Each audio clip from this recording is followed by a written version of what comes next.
Well, hello everybody. You have landed on maybe by accident. I'm not sure. Maybe made a wrong turn on the interweb. But if you did, or welcome. And if you haven't, and you're here for yet another one of our visits, I'd like to welcome you to engagement.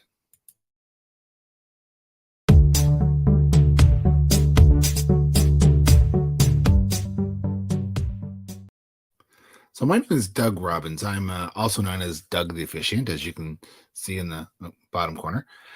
And I have a podcast. I have a video podcast, and people say, "Well, Doug, you're a wedding officiant, and you have a video podcast called Engagement. Is it just for people that are engaged, getting married, people that are newlyweds?" And I say, "No, heck no. Engagement in the dictionary means to come together, to meet, to have a conversation, and that's what I love to do. I love to talk to people. If you don't know, I kind of have a gift of gab.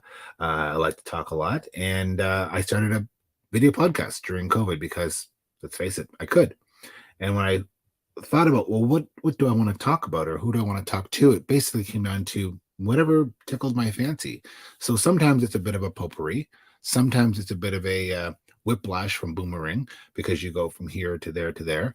But we always try to have a safe space, interesting conversations, and obviously interesting people to talk to. Recently, we've talked to some phenomenal females. We've highlighted business owners in the Black-owned business culture. We've talked about cocktails, one of my favorite things to talk about. We've talked about pretty much everything. So right now we are doing what we call farm to family. So basically, female entrepreneurs that are leading a business that is bringing things to your table. Maybe not necessarily a farm-based business, but something to your family table. So I'm really excited. We have to get onto the topic because one of our guests has a really tight timeline, and I'll explain that shortly. But first, I want to bring on Jenna. Jenna has a company called Cafezia Coffee, and it's not too far from here. And she's a female entrepreneur, a female leader, and she's in the green room. So, Jenna, how are you? Hey, Doug. I'm so excited to be here. And you said Cafezia like perfectly, like I you know, right? life. I bet you people all the time say to me, "I'm sorry, how do you pronounce that?" You know what? It's taken me a long time, and some days when I've been saying it all day at events, I even pronounce it wrong. So That happens. That happens. In your honor, because you have a coffee business, I am drinking a espresso martini, and it's darn fine. So while I sip away on this, tell me about Cafezia Coffee. What makes you different? What do you do, and where you're at? Yeah, so Cafezia is a science-based coffee, and right now it's kind of hard for people to wrap their head around, but I am like positive that as time goes on, this is going to be the norm. So, as we all know, we love coffee for many reasons. One of the reasons is the caffeine, but for a lot of us, especially as we age, caffeine really affects us in negative ways. And so we have a neuroscientist, a biochemist, and an immunologist who has found a way to slow the release of caffeine in delicious, amazing coffee. So you don't get the jitters, you don't get the anxious energy, you don't get insomnia. You just get clarity and focus for longer without the crash. And a lot of our customers also say it just makes them kind of giddy. Like you just feel happy and full of joy. So I like giddy. yeah. So I know that people are going to ask this question, so I'm just going to, because this is how Uncle Doug does it. I know that these are herb infused. Now people are going to say, well, if I'm feeling giddy, is it because the herbs you're using are, like, you know what I'm thinking? I know what you're thinking. Tell us all about it. Yeah. So there's 3 herbs. It's the same herbs in every single roast that we have: yerba mate, hyssop, and cleavers. And you don't taste them. What they do is they just change the way in which the body metabolizes caffeine. And so those are the herbs. Those are the only herbs we put in it. The other benefit is they lower the acidity. So it doesn't have that bitter aftertaste for people who suffer from like heartburn or gut rot when they drink coffee. None of that. And a lot of people say like this is the only coffee they can drink black. I happen to be I always say people when I get coffee, they say, how would you like it? I said, just the way God intended it, black. I drink my coffee black. I always have. I mean, there was a time where I did the double double, but that's extremely fattening. And if you're drinking that from probably a drive through, let me tell you, that's full fat cream, and it's a designer coffee designed to make you know, easy palate on the tongue, and the fat flavors rounding and all of that. It's a science, really. It's just no different than what you do. But drinking it black is definitely the you know, where you get the real coffee flavor, the real ease of it. And yes, nobody wants a bitter coffee. No one wants that. So yours is more well rounded. Tell us what the process. Who, like, do you have someone do this? Is it outsourced? Are Yeah. you back there roasting your own coffee beans? So I'm really lucky that I actually bought the business when it was already doing really well. I came across this product right before the pandemic. I became really good friends with the woman who was running the company. And she was sort of at a point where she wanted to sell it. I was at a point where my other businesses couldn't operate because of the pandemic. And so I was lucky. It was sort of a turnkey process for me.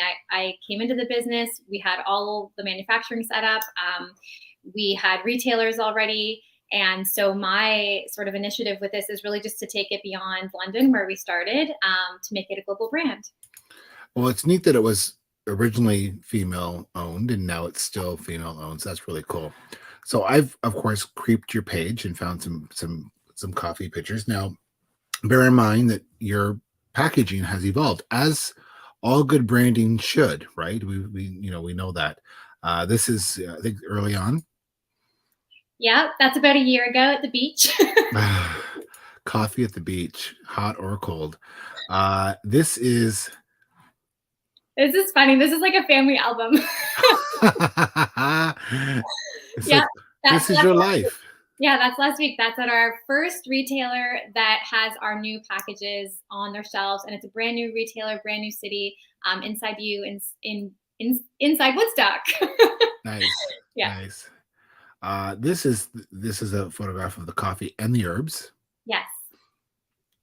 I don't know which is which, but they look herbaceous, as the phrase is.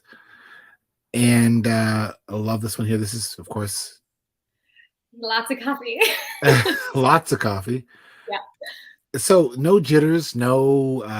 You still get the effect of.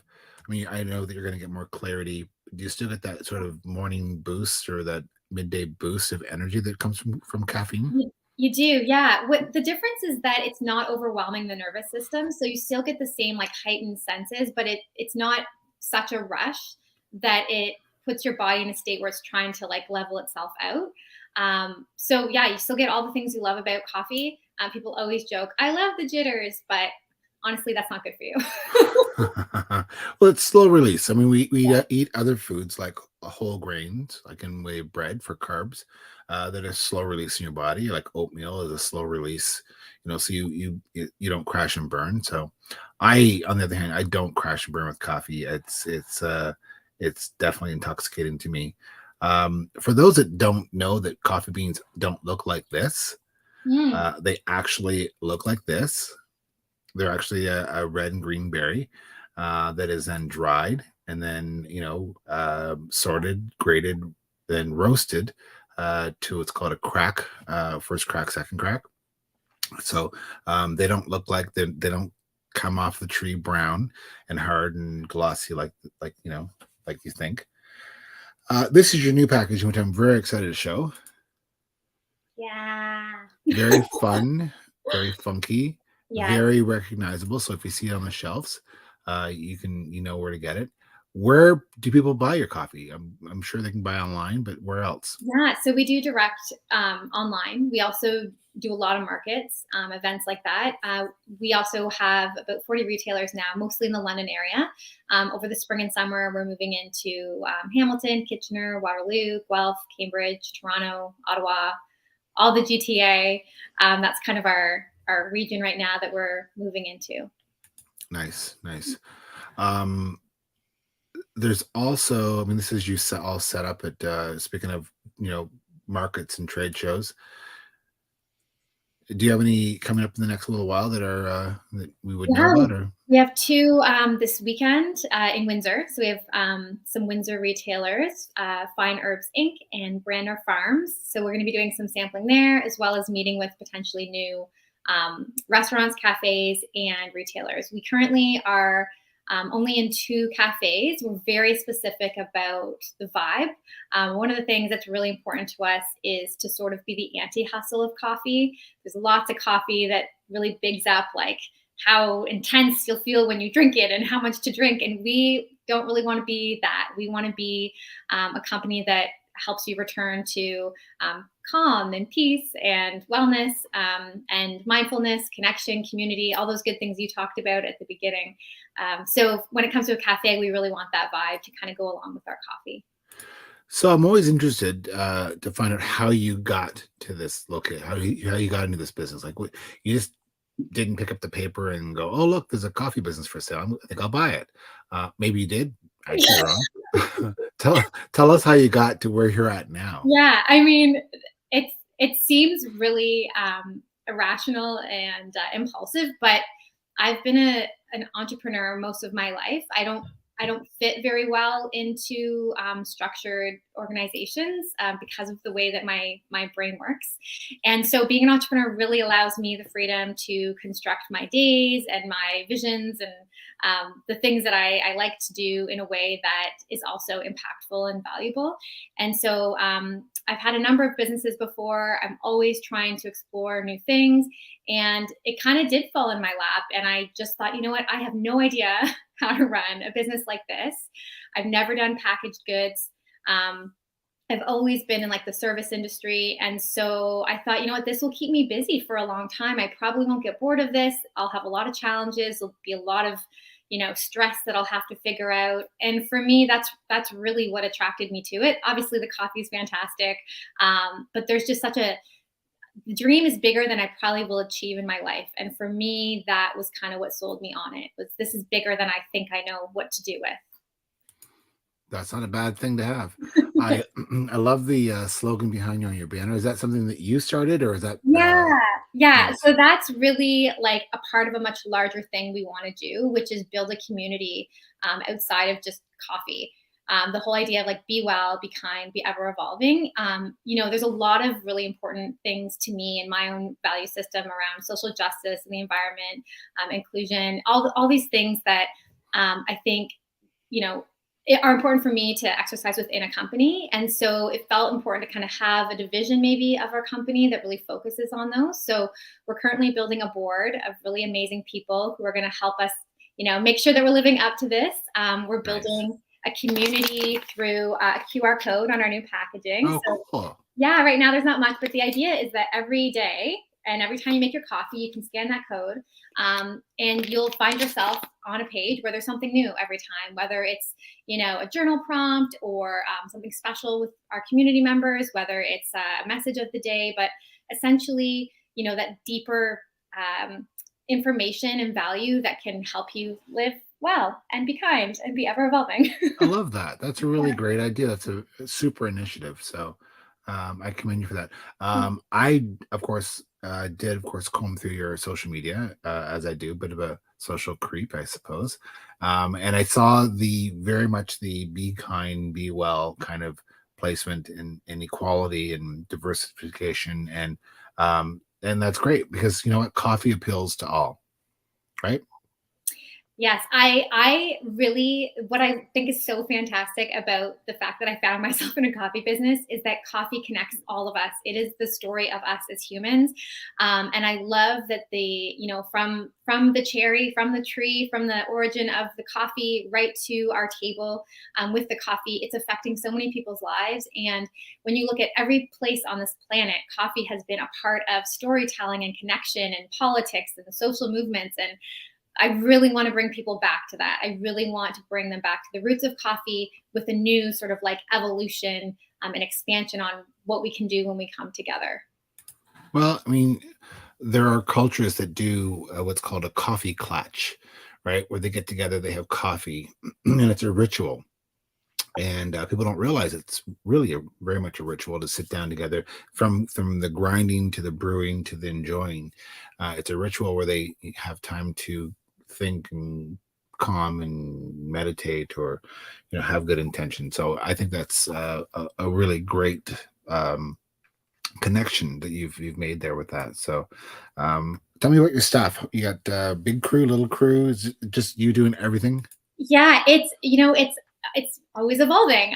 We've been really lucky in that we've had a lot of interns kind of step in at the beginning when I didn't know what I was doing, and they really wanted to, be a part of a company that's just starting up in a new phase. So we've had probably 24 people come and help me within the last year. It's been a year since I've owned this business.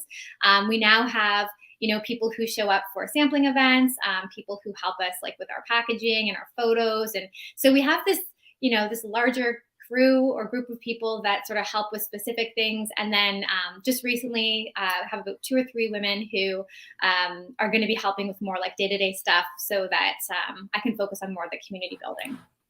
Well, it is a community. You've created a community around coffee beans, and that's not a bad thing. I'll tell you that. There's a lot you can do with coffee. So, tell us your website where we can find you, so that people can get over and maybe place an order and get it shipped to you. Yeah, cafezia.ca. CAFE. Simple as that. ZIA.ca. Yeah, we just have a new website to go along with the bag. So if there are any bumps or hiccups on the website, please let us know, because we're learning that too. Technology is a real fickle one, isn't it? Yeah.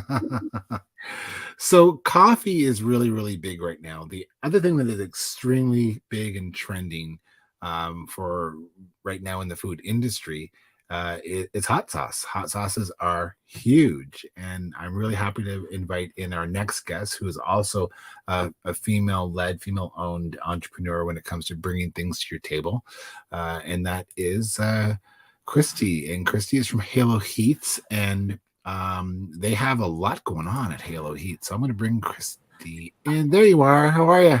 Hey guys, how's it going? Good. Halo Heats. There's a lot going on. So I mentioned at the top of the show, we need to get down to it because I tend to ramble too much. And the reason being is because you've got some big stuff going on at 8:00 tonight, and we want to make sure you're off of here and over to there. So we'll talk about that in a minute, because it's kind of a big deal. Right. But, I like when you get there. Yeah, you know what it is. You and your husband, I've got a picture of you guys here. I'm going to put that up, and I want to give this as well, so we know where this is from. So great photo of the two of you. There's a photo credit there for the photographer, who did a fantastic job. I love the effects. Yes, it's awesome. Yeah, awesome. He nailed it on that for you guys. Tell us about Halo Heats, where you're at, what you do, and all that great stuff. All right. Well, so like you said, Halo Heats is owned and operated by my husband and I. His name is Jeff. We are based in Windsor, and we produce a gourmet, vegan, fermented line of hot sauces. So we just launched September 1st of 2021. So we're very, very new. But we've seen a lot of really early success with the core product line that we've put out so far. So currently available on our website and at all of our retailers. We have 3 flavors. So we have a spicy red pepper, a spicy mango pineapple, and a spicy pickle. And currently right now on our website, we do have a limited edition flavor available right now as well. So our whole concept is to we were looking to launch with some sauces that are a little bit not like familiar in the space, but we didn't want to go too crazy out the gate. We wanted to introduce some flavors that would be, received really well. And then, behind the scenes and in development, our whole kind of game plan is to be really creative with the flavors that we put out, and use some ingredients that you don't necessarily see used in hot sauce, or you may never have seen used in hot sauce before. So my husband in particular, he's extremely creative in the kitchen, and so he oversees a lot of the production and the recipe development that we have going on here. Yeah, we just kind of hope to always be releasing kind of new flavors and offering some that are maybe more seasonal, like our spicy cranberry apple that we put out last holiday season. And the one that we have available right now is a spicy olive. And so if, you're a fan of like charcuterie nights and that sort of thing, like that's a sauce that would pair really, really well with that type of cuisine. That might be an experience that you maybe not have had a hot sauce kind of accompany something like that before, but maybe with a hot olive, you might want to give it a try. I love that. Not only did you launch a hot sauce, but you also launched a baby. My assistant is right next to me. She is 10 weeks old and not quite pulling her weight so far, but like we'll see how she does. I love it. So I've got some shots here of the flavors. This is one. So that's your 3 different sauces. That's your spicy mango, your spicy pickle. That sounds delicious. And your spicy. I love hot sauces. I'm a huge fan of the hot sauce. So I'm gonna have to get down and get some, especially the olive one. I'm also a huge olive fan. So you know what? I do not like olives. And I think the sauce is delicious. So I don't know. I'm sure you would love it then. I do. I love pretty much everything olive. I mean, usually if I'm not drinking an espresso martini, it's probably a dirty martini. So love it. Yeah. So you'll have to save me one of those bottles so I can come down and get that. If you're a cocktail guy, our spicy pickle is perfect in Caesars. I have a picture of that right here. Look at that. Yeah. I love that. It's a great way to spice up your Caesar. I mean, us Canadians love a good Caesar. Exactly. So how did that happen? You were just mixing up a drink one night and you thought, hey, what the heck? Well, so actually the spicy pickle was one that we were really wanting to come out with right out the gate. And with the pickle, we even kind of break that down even further. So we don't even use pickles in our recipe. We start with fresh cucumbers. And even to make the sauce as accessible to as many people as possible, we've even broken down pickling spice and removed mustard seeds so that we've removed a common allergen. We're really thoughtful in all of our recipe development. The spicy pickle was one that when we were launching, I think most entrepreneurs can appreciate, we intended to launch Father's Day weekend of 2021, and we didn't launch until September because, of course, hiccups and setbacks, and especially, in the middle of a pandemic, things were a little bit crazy. But the pickle, though, is so awesome. Like, we're coming in on barbecue season now. So, like, for your hot dogs and hamburgers and sausages and all of those things that we enjoy in the summertime so much, it's kind of the perfect, condiment to kind of have on hand. It's great that you're looking at new ways to use it. I mean, there are some great traditional ways that, of course, we all love, which is, with wings. But to have, and there's more wings, making me hungry. So, but to be able to put it on eggs.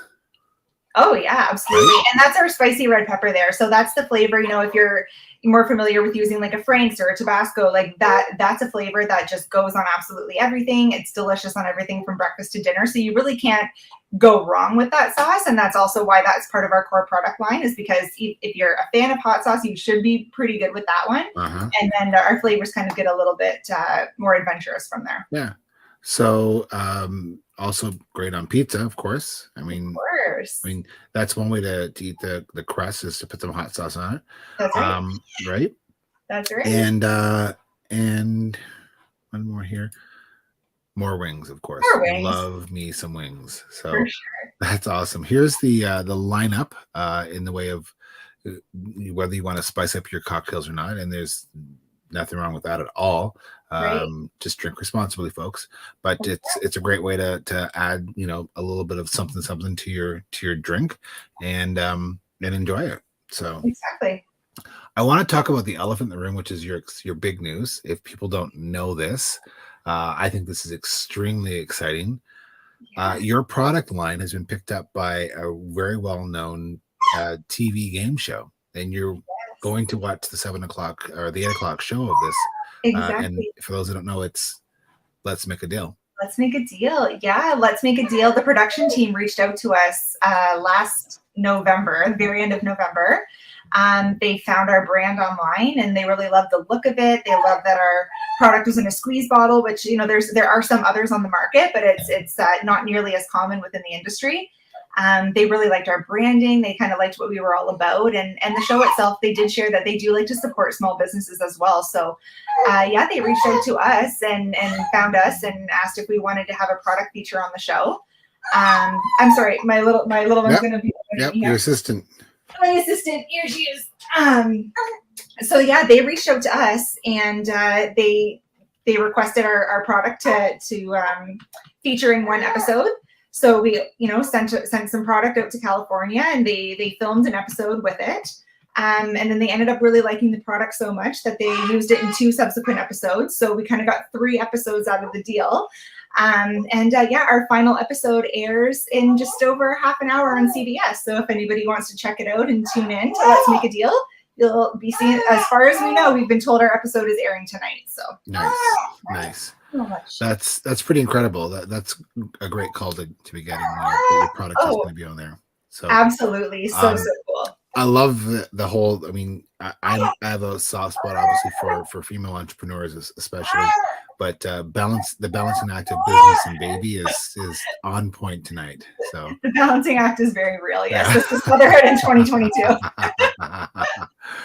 So I've got some questions for the two of you I want to talk about. You guys are both female entrepreneurs in business. It's I've heard the story about, it's harder to be a female entrepreneur. You got to, do everything a guy does, but wear stiletto heels at the same time and look pretty and all that. So how has business been for you guys getting into entrepreneur gears and doing your entrepreneur ways? So I'm going to start with Jenna. Yeah, I mean, this is sort of all I know. But I think over like the last 10, 12 years, as I've been doing this, you just sort of elevate the things that you're good at. So instead of focusing on being a woman or being a man or anything related to gender, I just try to shine where I'm good at. And if it's a fit, it's a fit. And from situations where I was someone I wasn't. And sometimes maybe because I'm a woman, maybe because of the things I try to shine, like it doesn't work out for me. But that's okay. I always remind myself, people I work with, that there's, 8 billion people on this planet. I don't need all of them to work with me or like our business. And I think, to stay in business, especially when it feels like there's things maybe against you, it's just really important to be yourself and to keep checking in with yourself to see, like, did I show up as me today, or was I trying to show up as someone more masculine, or someone use these things to maneuver things. So I think for me, that's what's kept me sane and okay with myself, which is really long-term what's important. Absolutely. It's more important to be okay with yourself. That's the important part. So, Christie, I'm going to go to you. I think you're mute. There you go. I'm just trying Look to at you. You unmuted yourself and you bounced the baby. That's phenomenal. So how are you finding female entrepreneurship, providing, a food product to the public? My husband and I, we really do operate as a really good team. So it is the two of us, but I do find that a lot of people are just kind of, so I don't want to say like welcoming, because we certainly have, every right to be in the space and doing our thing. But when we're, at the farmer's market and things like that, and I'm working the booth and things, it's very well received, and people are, very happy to see just people who are passionate about what they're doing, I think, regardless of who the person is. And Jeff and I are passionate about what we do, and we care about the products that we put out and the amount of love and time and effort that we put into creating something that we think is really special. And so I think that regardless of who's producing it, people can definitely see that that's come through, and they appreciate that. They appreciate all the care that goes into a small brand. And as well they should, because small brands feed a lot of people. They employ a lot of people. They do a lot. So that's excellent. With everyone complaining right now, of course, with delivery chains and demands on those delivery chains, you guys are delivering right to your neighbors, right to your community, right to your town or city, or FedExing or UPSing or perletting, to cities all around you. So how has your business how's it gone? What's it look like? Are we on the upwards swing? Are we on the downward swing? Or are we just sort of where we're at. It's where we're at. So Jen, I'm going to go with you first. Yeah, I mean, you can only pretend that these changes aren't happening for so long until it really takes your profit and you have to adjust. So we've just gotten really creative, especially with delivering door to door. Like, one of the things I think that's really helped our business is that personal touch of someone ordering and like us showing up, like sometimes like minutes or within the hour of when they ordered, with like a little note and their name. That definitely has like established a stronger rapport. But with gas prices and just like the distance now we're driving, we've partnered up with another local coffee business that's already out there that has way more customers, and is seeing every side of the city. And so we've just, when they go out for their deliveries, they take ours too. So that's one thing we've been looking at. We have an intern whose like primary thing is to figure out like, how are we going to ship to people across the country without charging them the same amount for shipping as a bag of coffee costs. And so right now we're really just eating a lot of our profits. And in some cases we're losing money to get customers. And that's just where we're at, because we don't have a solution, and we're hoping that we'll find one. And maybe, once we're in retailers across the country, people can switch to that instead of ordering online. But I think that's part of growing your business, is if you are in it for the long run, sometimes you lose money in the beginning to try and establish those relationships and do what you have to do. And so that is kind of where we're at. Well, you do what you got to do. That's exactly right. So, Christy, what about you? I mean, I can kind of echo some of Jenna's sentiments there. It's definitely, especially with, like she said, the rising cost of fuel and things like that, getting our products to where they need to be is more expensive than, we kind of hoped it would be. As far as like shipping locally, like we do all of our own deliveries to all of our local retailers. Luckily, the retailers that we have further away are, purchasing bigger quantities at a time. So it's a little bit more cost effective for them that way. But yeah, it's certainly, it's definitely a struggle for sure. And especially when retailers from further away are contemplating whether or not they're going to bring your product into their store at all. That's a huge consideration that they have to make right now. So yeah. So there was two questions that I didn't ask Christy. One I'm dying to know is, how did you end up in the hot sauce business? Sure. Well, my hubby, before we met, he had previously owned a hot sauce company. And that was something that kind of happened by accident, but it was more of a hobby for him. It was just, a product that he made that friends enjoyed, and they asked him to bottle it and sell it to them. And he ended up with it at farmers markets and into some local retailers as well. But after he and I met, because it was kind of a hobby, we had other things to focus on. And so we kind of put that business to bed. And during COVID, we kind of got the idea to get it started again. But since we kind of had the time while the world was shut down, we decided to, rather than bring back the brand that he had built and established before, we decided to build something a lot more intentional. So everything from, we renamed the business, we rebranded everything, we redeveloped all of the recipes, and obviously created new ones. And so unlike his previous line of sauces that he had before, everything that we produce now is fermented. We don't use any added sugar. We don't use any vinegar, no additives or preservatives. We're using all fresh ingredients with, vegetables that are sourced as locally as possible. So everything we do is very, very intentional. But that is how we got started. It was just, we decided to, kind of bring back something that Jeff had done previously. And he's been an entrepreneur for a long time, and I brought in a different skill set as well from my past experience. So we kind of just decided to make a go of it together this time. That's awesome. So one thing that I find very interesting, and this is probably TMI, way too much information, is that I love hot sauce. I've always been a huge fan. I probably have at least 4 or 5 different types in my fridge right now. Yeah. All of them are basically vinegar based. Mm-hmm. So, and I like to put it on. I like to enjoy my hot sauce. I mean, I don't want to, it's not there to burn off the taste buds of my tongue, but right. The vinegar in them tends to react sweaty head in Uncle Doug. Okay. Right. Well, then I am excited for you to try Halo Heats then, my goodness. Yeah, because you don't have vinegar in it. Exactly. And all of our sauces too, like none of the sauces that we produce are so hot that you can't enjoy them. So there are, different companies out there that are producing products that are meant to be like the hottest sauce on the market. And, to use if you're having a fun little like chicken wing eating contest with your buddies and you want to see who's tougher. That's not what we're trying to do. So all of our sauces, they are hot sauces, but they're certainly not the hottest ones that you're going to find. We're all about being, about bold, beautiful flavors first. Heat is definitely secondary for us.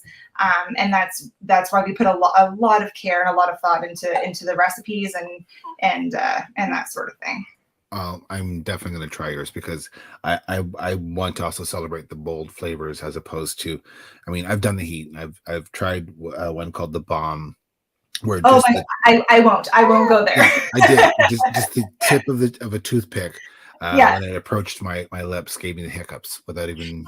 And that's the thing. If you're enjoying it on the tip of a toothpick, that's a one-time purchase. We want you to be buying Halo Heats over and over again, right? So we want you to be able to use more than that. Absolutely. So you guys had your questions in advance, but I'm gonna ask a sideline question that you're not aware of.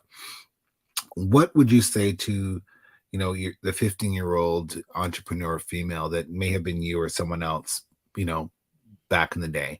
If you could roll back to speak to the 15-year-old Jenna or the 15-year-old Christine about entrepreneurship as an entrepreneur, male, female, or otherwise, I don't care. But what would you have said to them? I'm going to go to Jenna first. Yeah, I would just say, tell everybody what your big dream is and ask for help. Like, just ask everybody for help because people love to help. And I think that, on every entrepreneurial journey I've had, I'll meet people along the way and I'll think like, why didn't I source out these people? They were so helpful when I finally had the courage or bumped into them or something like that. And especially, other female entrepreneurs, they want to help each other. They want to help each other navigate this journey, make it easier. They understand the complexities of maybe like what's expected of us, especially if we have like a family at home or other things that we're navigating. And I would just say ask for help and tell, and part of that is telling everyone what you want to achieve, because it's amazing how many times you tell someone something that you might have a problem with and they're like, oh, I know a person. And then there you go. You've already, done way more than Google could ever do for you. And Christie. Love everything you said, Jenna. That's absolutely true. I would probably also say to my younger self, like the to-do list that you start with in the morning is not going to be the actual list that you get to tackle during the day. Just be ready to just handle curveballs. Like that's what you do all day. Nothing that you set out to do is going to go according to plan. There's going to be hiccups and you're going to become, more than anything else, just a professional problem solver. That is just what you do. And be prepared to be a jack of all trades and an expert at none. So you're going to be doing everything from product development to marketing to sales to distribution to just everything under the sun imaginable before you have the resources and the cash flow to be able to build that team. It's going to be you and first and foremost as well, before any of that, if you are going to set out on that adventure, you best be passionate about the thing that you're building or what you're creating or the product that you're trying to develop. Because if you aren't loving what you're doing when you wake up every single day, trust me, you're working a lot more than 40 hours a week when you work for yourself. So if you want to be enjoying your day with as many curveballs that come your way and with as many setbacks and things that you can't control, but yet you somehow have to find a way to control them, you best be really, really excited about what you're doing. Well said. Absolutely. And I'm going to let that be the last word because I think that both of you have really good head on your shoulders and said it well. So hang on tight while I say good night to these folks. And folks, there you have it. Another pair of female, farm to family entrepreneurs that are doing some really great things in the community. Look them up. Try local, buy local, eat local, enjoy local, and share local. So until next time, we'll talk to you soon. Thanks for coming to Engagement.